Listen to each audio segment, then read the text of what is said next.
Slips, trips, and falls are a common cause of many serious injuries during Canada's winter months. But who's responsible for clearing specific areas? And could someone face consequences if you fall and hurt yourself? Joining us to answer those questions is Nainesh Kotak, founder of Kotak Personal Injury Law. Good morning. Thanks so much for joining. Welcome to the program. Good morning. Thank you for having me. So the Canadian Institute for Health Information has data showing that in 2019, there were nearly 9,000 ice-related slip or fall injuries in Canada and a 25% drop the following year. Do you have any insight into why that decrease happened, and also an idea of where the numbers stand now? Certainly, yes. The pandemic obviously played a major role with malls being closed and people out, much less obviously.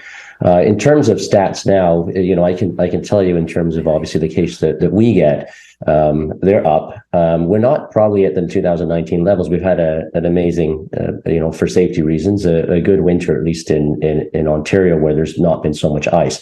But certainly the numbers, I think, are greater than during the pandemic, and hopefully people can stay safe. Yeah, and when we talk about not so much ice, let's talk about today's forecast. There is a freezing rain warning in effect for much of southern Ontario, and we can see that turn to snow. And, with those two layers there, we know as Canadians how slick that can be. So how soon should sidewalks be cleaned? And is there a grace period or any room for forgiveness if someone slips and falls this afternoon while it's happening? Right. So it really often depends where you fall. For municipal sidewalks in Ontario, if you fall due to ice or snow, you have to prove that the municipality was grossly negligent as opposed to regular negligence. And it's a much more difficult test. You really have to prove their recklessness. You also must put the municipality on notice within 10 days of your fall, and you can do that online through their website. So sidewalks are sort of a unique character on their own.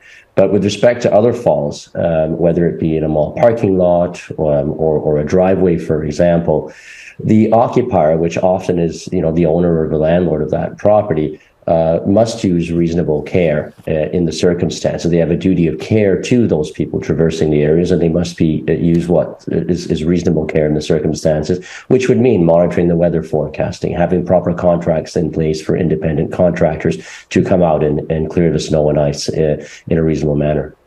So I just want to drill down on the sidewalks around homes. Whose job is it to clear those sidewalks? Is it the city or the homeowner? Right. So in terms of liability, there's been case law from the Ontario Court of Appeal, which actually pins that on the city because the city owns the sidewalk.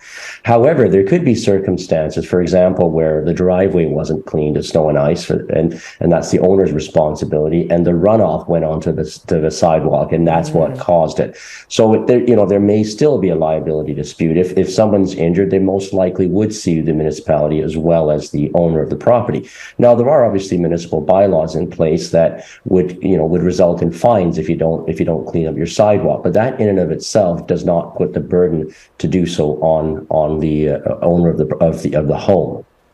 Okay, so then if you're a renter, how does that translate where the driveway and sidewalk is concerned? Right. So, a lot of landlords try to put in their lease that the tenant is responsible for cleaning the driveway, et cetera. Our Residential Tenancies Act puts really that burden on the owner, which is the landlord.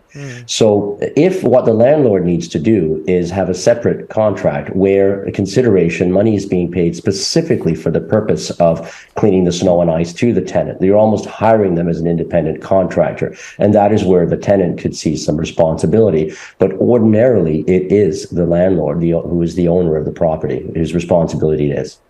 Okay, I think I can fit one more in. Mall parking lots are typically the most common place for falls to occur. So if you slipped, who would be liable for your injury in that case? And what's the first thing you do? Right. So, the responsibility then would be the owner or occupier of the mall, and they often contract out to independent snow removal contractors. So you would have to claim against both. What people need to realize is we have an amendment to the Occupiers Liability Act that requires you to put the occupier or someone you're suing on notice 60 days after the fall. So it means you need to act quickly. Obviously, I would suggest if you're able to take pictures of the area where you fell, because the situation changes on the ground. It might get clean, it might get worse. We just don't know. But if you're able to do it or get somebody else, get medical attention, obviously. And if you're able to get witness statements, do that, because it's often very helpful to have somebody else say, well, this is really what the situation was like on the ground where the person fell. Okay, so informative and so timely this time of year. Thank you so much for joining us. That's Nainesh Kotak, founder of Kotak Personal Injury Law. Have a great day. Thank you, you too.